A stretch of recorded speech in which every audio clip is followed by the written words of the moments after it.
I've heard it said that in ancient China, the emperor owned time. For all his subjects, their time was not their own, but his.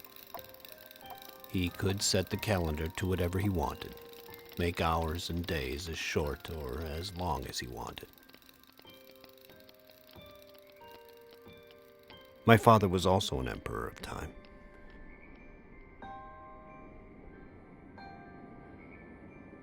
He was the first man who stared at time itself and said, "Stop." His name was Edward Muybridge. I never met him, or my mother.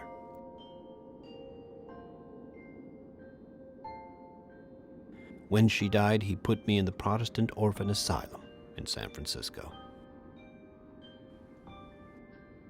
They say she died of a broken heart when my father killed her lover.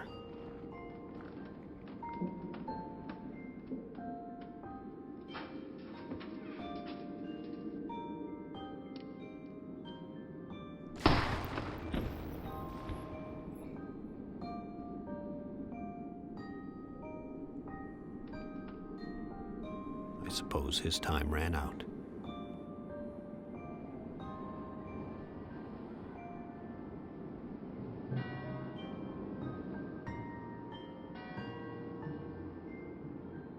When I was released from the orphanage, I was apprenticed to a harness and saddle maker.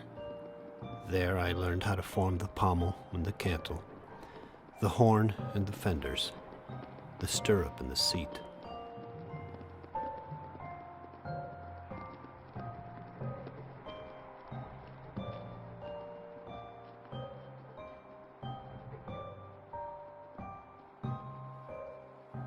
Now I spend my time with the horses.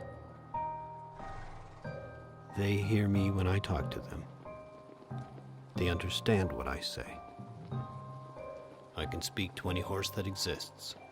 Appaloosa, Paint, Saddlebred, Warm Blood, Indian, Arabian, Draft Horse, Stock Horse, Pinto, even Mustangs.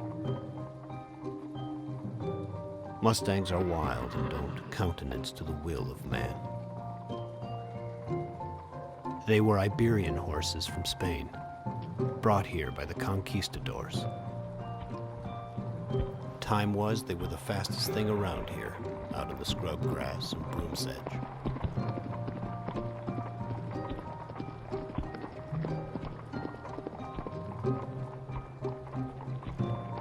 Then came the trains. Once it took months to cross 3,000 miles of country. After the tracks were laid, you could do it in under a week. They say it was the annihilation of time and space.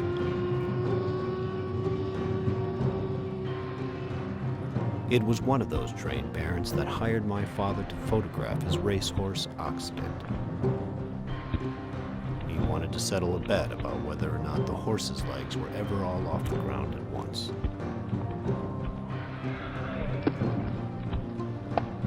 He arranged a battery of cameras all in a row. Wires were strung across the track and attached to each one of the cameras. As the horse ran the track, he tripped each wire, triggering the shutter to take a picture, freezing each moment in time.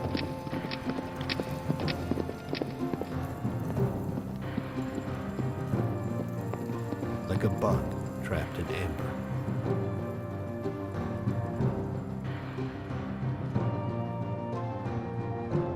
No one had ever seen anything like it.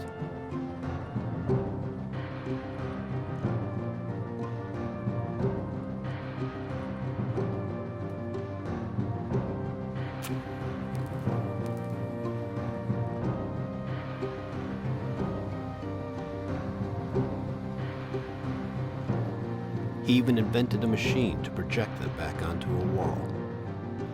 He called it the zoopraxiscope.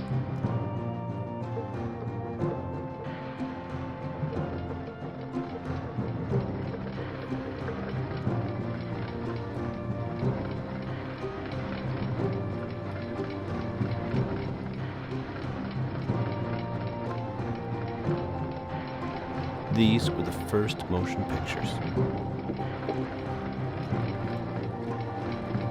Before Edison, before all those Europeans, it was my father, the Emperor of Time.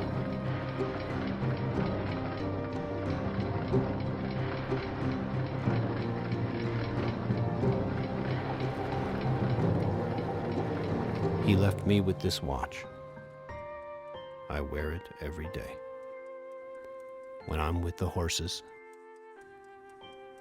when I'm on the train, when I go to the pictures, it's with me all the time.